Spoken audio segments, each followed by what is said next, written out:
Walmart Plus. It's Walmart plus free delivery, which saves members time plus money. Yep. Plus an included Paramount Plus subscription to stream movies, shows, sports, and that can't miss documentary. Plus Burger King savings. That's right. Members get 25% off Burger King digital orders every day of the week. Walmart Plus. It's Walmart Plus. Become a member at walmartplus.com. $35 order minimum. Paramount Plus Essential Plan only. Separate registration required. Valid at participating US BKs in the BK app or BK.com for members only. 25% off one time per calendar day. Terms apply. See Walmart Plus terms and conditions. Hi, I'm Giles Martin, EVP of Strategy at Oxford Road, and we have a really special MRT episode for you this week with a special guest joining Dan. But before we get to that, I'm here to tell you about a new study that we are publishing this week, which you can download at oxfordroad.com/podcast election. You may have read about the podcast election, as it's been termed. And with the inauguration this week, we wanted to publish some analysis and some work that we had done relating to the election. You may have heard that Donald Trump's campaign reached, according to Edison Research, far many more listeners than Kamala Harris's campaign likely did. And obviously, that appears to have been a very key factor in the success of podcasts having an influence in these respective campaigns. But there's more to it than that. And that's what our study is about. And that's why we're publishing it this week. We really think that if you're interested in driving outcomes with podcasts, whether you're a political strategist, a brand strategist, a media planner, growth marketer, there's going to be something of interest in here for you. So please go to oxfordroad.com/podcast election, download our new study, and we would very much like to hear your feedback. So please contact us with any of that. And with that, I will hand it over to Dan for this week's MRT episode. Thank you.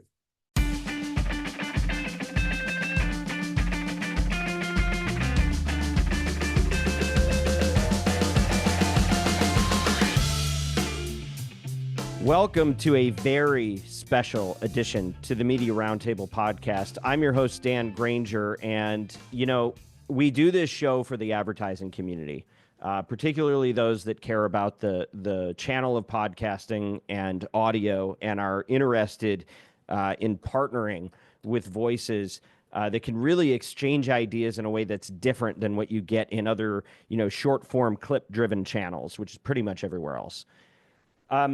We have somebody here who's been a transformative figure, not just in podcasting, but in media and in politics, and arguably the leading voice of the conservative movement for the last, 5 or so years, who seems to have taken the torch from probably Rush Limbaugh.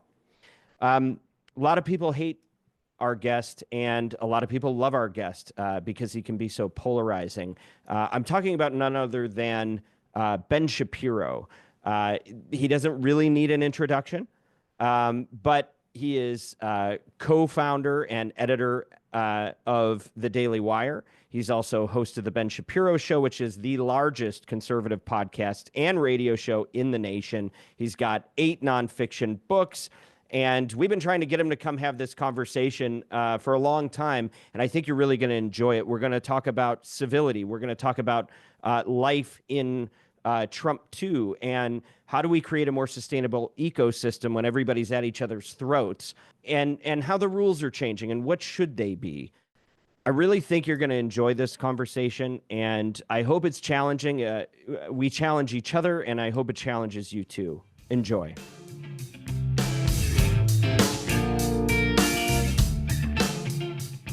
Okay. All right. Well, welcome, Ben Shapiro. Finally, after all these years, we get to do a podcast together. So great thrill to have you here on the Media Roundtable podcast. Ben, one thing you may not know is that we started doing this podcast in 2020. And what had just happened was George Floyd. And it was during that time that advertisers, which is our main constituency here and the audience we make this to serve, they really got very confused very quickly about what type of media was safe to sponsor and what was not. And we started seeing a lot of decisions coming through to us very quickly. And what would happen is I had several advertisers pull off of your show, and I'd call them and I would say, well, what did he say? What did he do? And they would say, well, it's not so much what he said, it's just what he represents.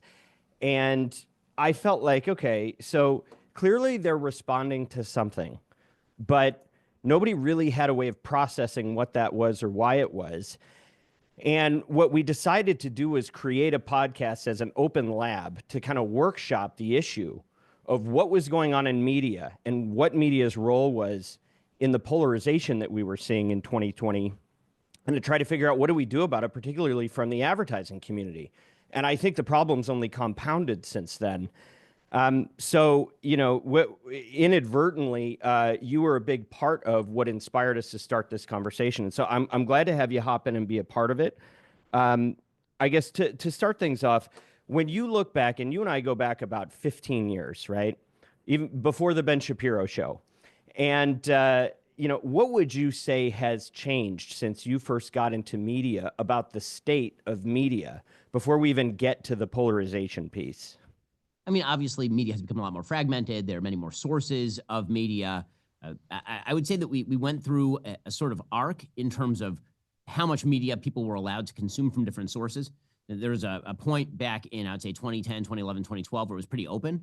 And then it seemed to be siphoned off between 2016 and 2024, essentially. And now you're starting to see it reopening again. Again, that's simplifying the issue a little bit. But I think that precisely because of what you were talking about, because of the rise of President Trump, or because of the multiplicity of very high-profile political things happening, there was an attempt by people who were at the heads of social media networks, people who are in the advertising business, people who are in government, to try and shut down dissemination of information, or at the very least not to involve themselves with dissemination of information, which led to a sort of reinforcement of a legacy media that had been dying and that really was in serious trouble. And I think you're starting to see that reopen now with, for example, Mark Zuckerberg talking about removing many of the limits with regard to dissemination of information. Obviously, a lot of that changed when Elon bought Twitter and renamed it X. And you're starting to see that, I think, in the advertising market as well, is a recognition that actually the American people are big boys and big girls and are capable of processing from multiple sources of information. And they are not going to blame advertisers if they disagree with the host upon which the advertising is appearing, particularly if that advertiser happens to advertise across a wide swath of viewpoints. And one of the things that happened, I think, in the period that you're talking about in 2020 was this sort of knee-jerk, HR-driven attempt by many of the middle managers at these businesses to avoid blame. They're really afraid that one day their 800 lines would just get inundated with people who are being astroturfed by a particular group, yelling at their customer service reps about how dare you advertise with X, Y, or Z show. And even though none of that actually materialized in sales, it was still enough that people didn't want to receive the blowback. And so they were scared. And so they preemptively decided to move out of the news sector entirely, or particular areas of the news sector. I think that was wrong-headed. I think that it was a risk-averse mentality. And I think it left a lot of money on the table, frankly, for advertisers, because, as we've talked about before, my show has a very, very large audience. If you decide that you're going to take a worse deal from a different podcast because you're afraid that you might get a couple of angry tweets, that's a bad business decision. And that business decision is not being driven really by business. It's really being driven by fear. And that's something that we at the Daily Wire have really been fighting against for years at this point. And we've even imposed policies of our own with regard to the advertisers that we work with that take all of that into account.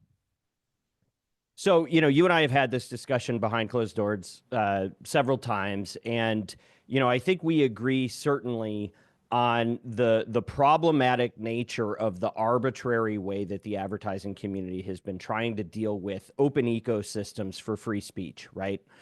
And I think where there's a subtle possible difference that I want to get your perspective on is I feel that in my view, there was certainly a lot of overreach. There was certainly a lot of unnecessary stifling of conversation, which is bad for democracy as well as for advertisers that want to see, high performance. And we know that political-based media, news media, and conservative media all generally over-index in their performance for brands. But there's still a deeper challenge. And when you see media publishers kind of catering to whoever's in power at the moment. When it was Biden, you saw them shift to overly restrictive. Now, today we're seeing the pendulum swing back. And the challenge that I see is that there is still something fundamentally needed to govern what it is that tells an advertiser what type of environment they're falling in, to make sure that they can stay aligned to an extent with their brand values in terms of what types of voices they support. Do you see any need for accountability, or is your view that we should just have open ecosystem?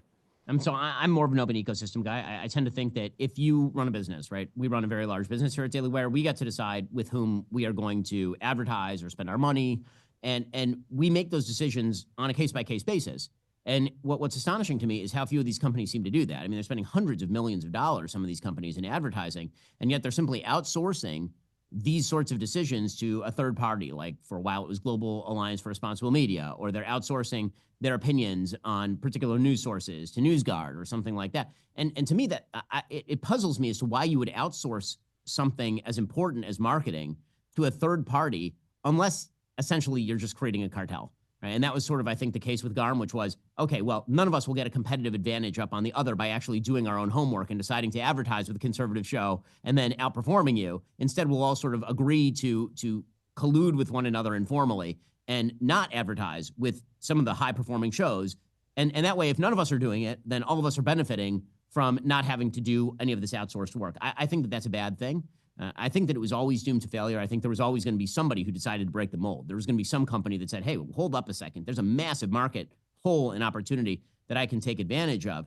And again, I think a lot of this originally was driven by oversensitivity, and then it was driven by a willingness to outsource, to do less work, to avoid risk. And I get all of that. Again, I think there's a difference between the founders' culture that creates a lot of these companies and the sort of management culture that caretakes a lot of these companies and is seeking to avoid blowback rather than expanding at the fastest possible rate. So it seems to me not all that difficult to challenge, is the truth. You know, when it comes to individual companies making individual decisions. If you are a large razor brand, right? We own a razor brand. If you're a razor brand, we decide, do we want to advertise with the UFC or do we not want to advertise with UFC? And we can do that on a case-by-case basis. And if somebody asks us why we're not advertising with somebody, we should be able to answer that question. We should be able to say, it's because this brand does not align with our values, and say that confidently, not just say that because we received a blowback tweet, but say that because the brand actually doesn't align with our values. Or we can say, listen, it's not a matter of brand alignment with our values. There's a panoply of speech that is within the Overton window. Our Overton window happens to have these boundaries. If it's outside that Overton window, we're not comfortable putting our advertising on that sort of programming. These are all decisions that if you asked us, we'd be able to explain to you. And again, we spend a lot of money advertising our own products. And so it's confusing to me why companies that are far larger than ours and have a much larger budget shouldn't actually say that sort of stuff, except that I think they are afraid of even articulating this stuff. And that goes to a deeper problem that you're mentioning, which is not really with the advertising community or with the business community per se. It's a problem with American politics generally and the body politic in specific. And what that means is that, you know, one of the big problems, and I think this is an extension of it, is if I have somebody liberal on my show, my audience doesn't care. They're fine with that. They typically are good with that. They're happy to have that conversation. If people on the left have me on their show, they have to face tremendous censorious blowback from their own people. And that is a much larger problem that I think needs to stop in the country. I actually do think it's alleviating a little bit. I think there's a bit of a cycle where there's a small group of people in the body politic who are incredibly censorious. I think they have an outsized loudspeaker. I think that has an outsized impact on a small group of companies. That then grows into a larger group of companies who then reinforce that sort of perception with the public, and you get this sort of vicious cycle. But I think that's now being broken. And one of the things that's happening with the reelection of President Trump and corporations actually doing the reverse of what they were doing before is they are pretty clearly and obviously opening up the Overton window in a lot of ways. And I think there are going to be a lot of Americans who say, okay, well, you know what? If like Facebook is allowing this stuff, does that mean that it's really that crazy? Maybe it's not that crazy. Or maybe even if I think it's crazy, it's still okay to have a conversation with that person. Well, and I guess I feel like this is where I disagree with everybody, because I agree with so much that advertisers generally have been behaving out of fear, and I can understand why. If you've got 10 layers of management between you and the CEO, why absorb risk if you're going to get called into the principal's office, right? And unfortunately, that's been driving the monetization practices behind some of the most important conversations, you know, existential conversations, you know, democracy conversations that actually are getting defunded through guilt by association. And during the pandemic, I think we saw this excess at its peak. I think I agree with you, it's subsiding. But my concern is that it's just reaction, reaction, reaction, reaction, and we never actually come to sensible conclusions. So you and I were both at the IAB event in, I believe, May. And you made a case there for kind of an equal opportunity expansion. I want to give you a platform to make that case here. Because I think it's important and I think there's a lot of merit to it. But I make a different point. I'm glad that GARM is gone. But what's interesting is not having an ideological bent driving this. Previously, I actually thought originally GARM was a good idea because I felt that we needed some sort of metric system. GARM wasn't a third party that was chasing around advertisers going, oh, look at this, look at this. They created a framework. And I think the concept of having a framework, being able to say, well, you're going to be exposed to these levels of risk if you enter these environments is a good idea in theory. But from actually working in the trenches in it, it was very, very difficult to impose in practice, right? And that's where, like, we saw, if we actually ran a study that took the GARM framework and said, if you have a low risk tolerance, you would actually be precluded from advertising in 2/3 of the top 50 podcasts because the thing was so sensitive. You couldn't calibrate it, you couldn't execute it, but it's actually screwing people on both sides of the aisle. And I think you were part of the congressional hearings. I think there was a lot of talk about anti-conservative bias, and I'm not saying that wasn't present or part of the DNA of the people that started the thing, but in principle, I agree with the idea that we need some way to be able to make an advertiser aware of what they're going into. But this is why we've been pushing the civility score, right? And we've talked about that. In my view, you're never going to get people to agree on fact checking and misinformation. That's a non-starter. And everything that you try to do within a framework that is like GARM 2.0 is going to fail because it's going to pull towards keywords and say, well, you said Israel. Oh, you said Trump, and then you can't be there, and that's ridiculous and bad for democracy. We know that. But I do think there's a polarization issue here. And I do think the polarization is bad for business. And I do think it's not that disagreement is bad, but it's the negative nature of it where we have started defining people that disagree with one point of view as being bad or evil because they have a different point of view. Do you not see that as a fundamental challenge just in our country and for a democracy? No, so I certainly see that as a fundamental challenge. I mean, this is a problem that the philosopher Alistair McIntyre called the motivism, this attempt to attribute to evil motivation anything that you don't like. So somebody has a different policy prescription than you. It's not because they're wrong or misinformed or because they have a different set of priors. It's because they're evil and they actually want to actively harm you. If you think that about the people that you're talking about, you can't have a conversation with those people, and you certainly you wouldn't want to hear somebody advertise on a program where you believe the person was malicious and wanted to harm you. I think that when it comes to civility, again, the devil's always in the details with this sort of stuff. And right. what you see with any set and any framework, and this is my lawyer side coming in, any framework, any regulatory framework that you design, people adjust their behavior to meet the regulatory framework. So let's say that you are going to set up a civility score that's rooted in not saying the word idiot or moron, right? It's sort of charged language about the stupidity of your opponent. Okay, well, I could easily change any show that proposes truly horrifying ideas just to not say those words, right? And people know how to do this. People are not stupid. If they realize they can still access the advertising pool by advocating Nazi ideas, just using not those keywords, well, then they'll probably figure it out. I mean, this is what people do. And so this is sort of one of the problems with this not being a case. I wish that I had a better answer than it needs to be case by case, except I'm not sure that framework exists. So you've seen this actually in action in the differences between, say, the sort of generalized policies of a Facebook or a YouTube and the very specific kind of Elon Musk just decided one day to do a thing on X. And it's easy to say, well, Facebook is at least they're trying a broad framework, or YouTube's trying a broad framework. And look at Elon. Elon's just over there, and if he doesn't like something, then he dings it, and if he does like something, then he upgrades it, and all that. The reality is, I think that YouTube and Facebook are actually in many ways worse because the unintended consequences of incredibly complex systems are much broader than just Elon sitting there like a cotty under a tree and making individualized judgments. I think that the people in the back room at YouTube and Facebook are making those individualized judgments. I think that they're just presetting them in the algorithms. And I think that that's actually what Zuckerberg is basically now getting away from. I think Zuckerberg admitted as much. He basically said, we changed all of our algorithms to achieve these particular goals. And then everybody sort of blamed the algorithms. Well, I mean, no, there was a policymaker who decided what the presets were, and that set all the regulatory framework, and then everybody adjusted to the regulatory framework. And so whenever you get into, okay, how do you define, like what the nitty gritty, we all agree there should be some principle that is generally agreed upon. There are two ways to do it. One is to try and set, here are the things that we think are going to drive people away. It's incivility. It's people saying mean things about each other. And again, there's play in those joints because it's easy to say that, you know, a point that I make politically about, say, transgenderism in sports, that violates the civility score depending on what pronouns I use. I mean, right? You can easily see how that could be gamed. But beyond that, one of the big problems that you have is that the minute that you sort of reduce anything down to the sort of linguistic cues, I think that you're missing the broader issue, which is every company should be able to either determine by one metric or another what they're doing. So is the metric success? And by success, I mean marketing success, your company's doing well, and also receiving less blowback to your brand, right? Less brand damage. Or the metric could be your own political persuasion, and you decide what you are comfortable advertising on and what you're not. The first metric, which is basically, let's actively see, like this is something I'd be interested in. Let's actively see what is the actual level of damage to a brand, which you can assess over time from advertising on a political show. Not some sort of like BSE insurance adjuster, what possibly could happen in the future. But like, let's say you advertise on Joe Rogan. How many advertisers on Joe Rogan have had serious damage to their brand?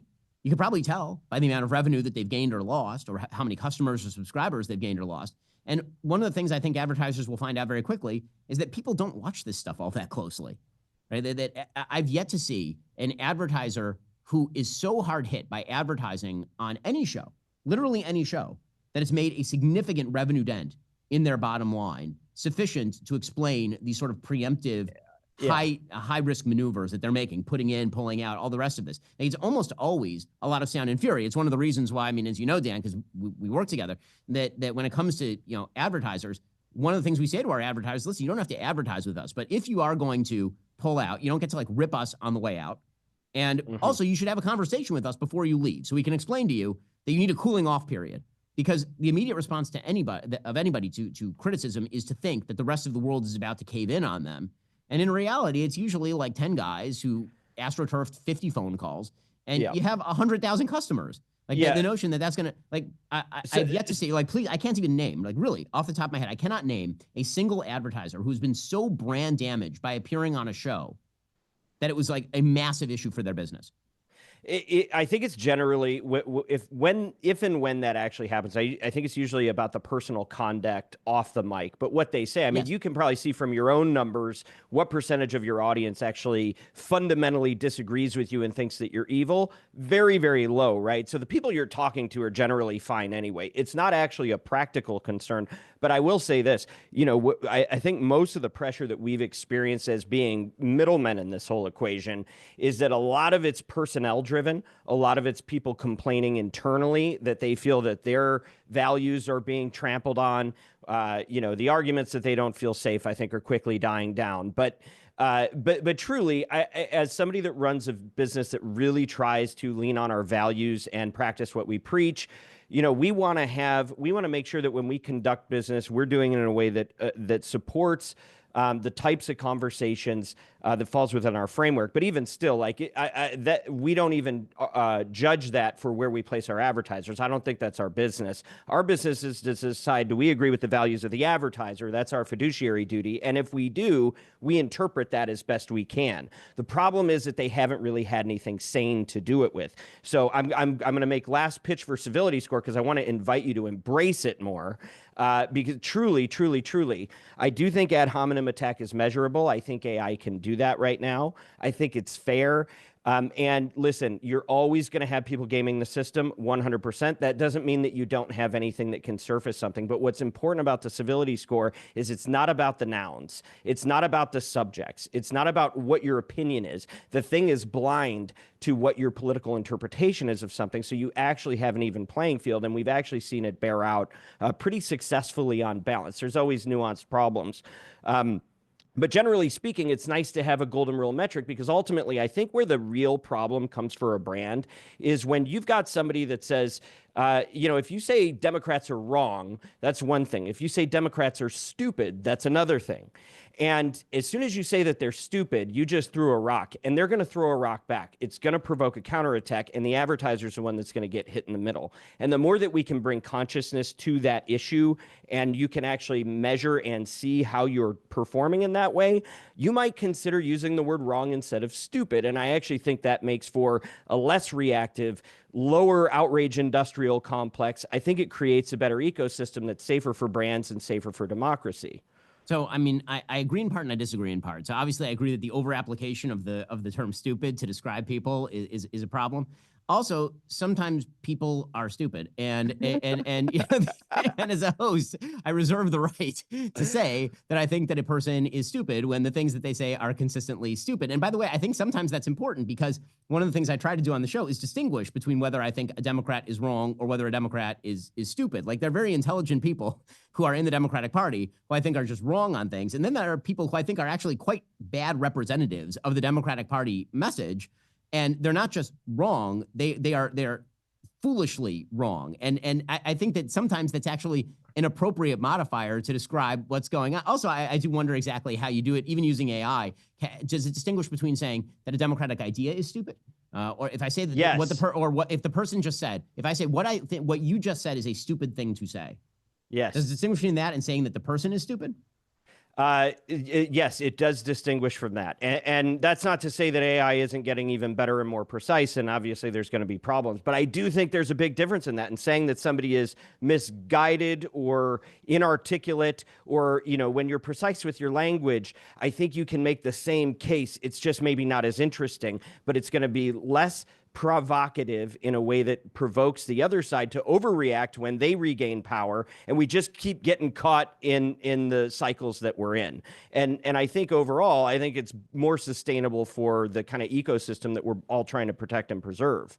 Okay, I mean, I'll hear the argument, but again, I reserve the right to suggest that I think that particular people are indeed fools or idiots or stupid or morons. Fair, of course. Well, I'm not going to tell you how to. Well, and listen, it's not my business to tell you how you should talk about people, but it's my business to help the advertising community know what they're exposing themselves to, so they can accurately assess the risk. I'll make the quick counter case that I'll make is maybe everybody should just loosen up a little bit. And it turns out that if you call Donald Trump stupid, you shouldn't lose your advertisers for that. And if I say that Joe Biden's a moron, I shouldn't lose my advertisers for that. Yeah, well, and the bar goes up when it's a public figure at that level, right? Of course. The one thing I do want to say that's really positive, I got into this business. You see the LA traffic behind me. I know you left a long time ago, and I get it.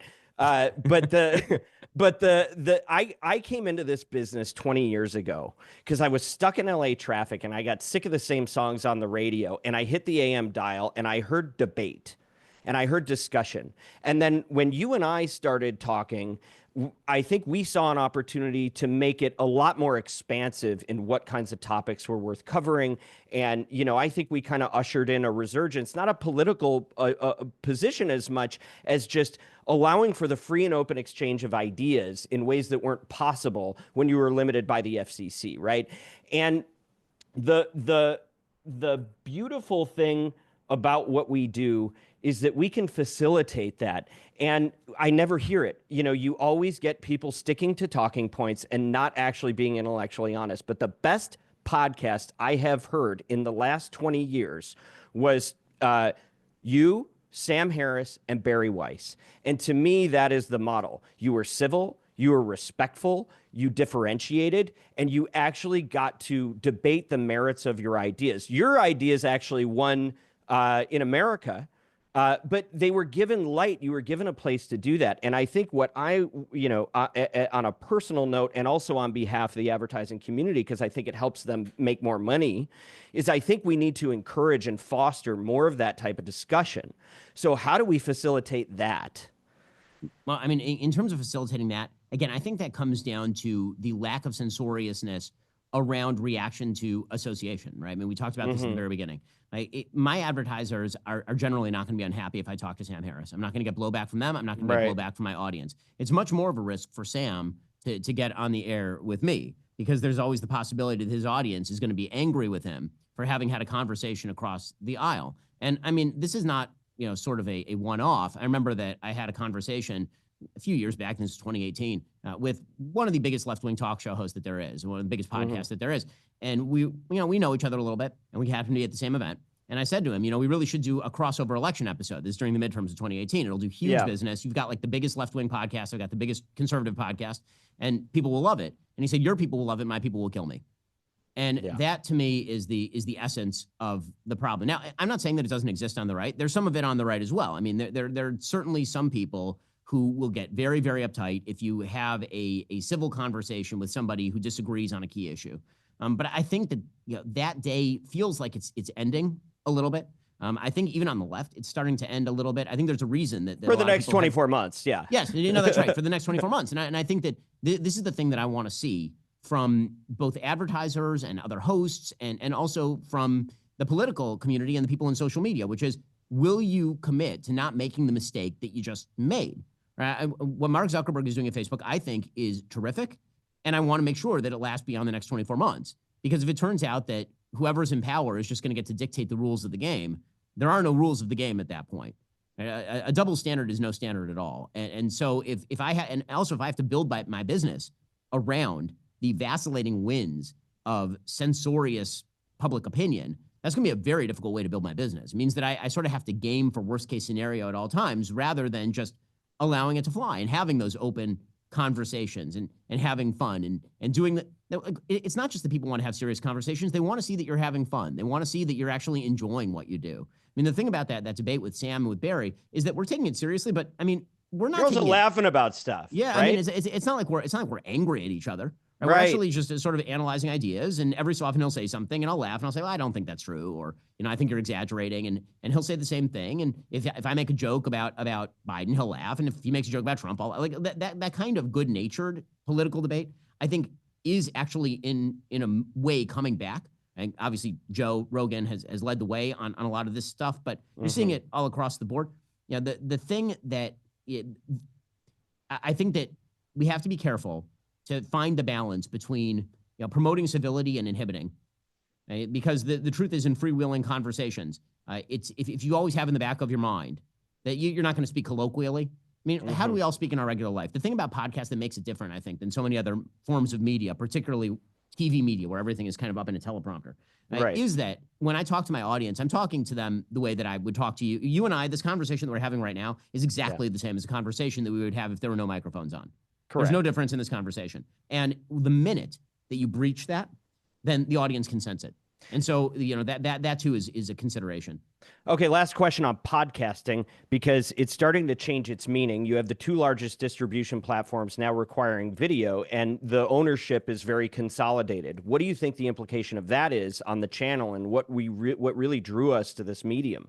Well, I mean, I think that we always saw podcasting as a video-centric medium, right? The very first podcast we did was a video podcast.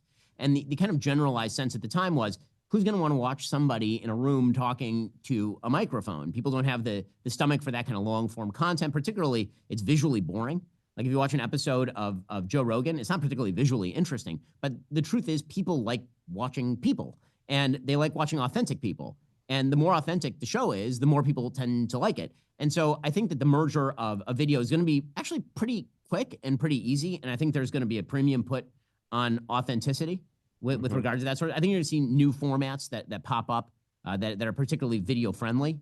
I hope that it doesn't rob the medium of the sort of long form content joy that it is. I could easily see that, because the way that we consume information visually is very different than the way that we consume information in terms of just listening to it. And you could easily see the sort of thing that happened with, for example, movies, where movies used to be in the early days literally just a film of a stage show, and then it turned into McG quick cuts, right? And everybody sort of being brain rigged and brain rewired to want the fast content very, very fast. You could see something like that happening if people consume podcasting not in an audio way, but consume it purely in a video way. I'm hoping that's not the case, and that the counter programming kind of long form stuff continues.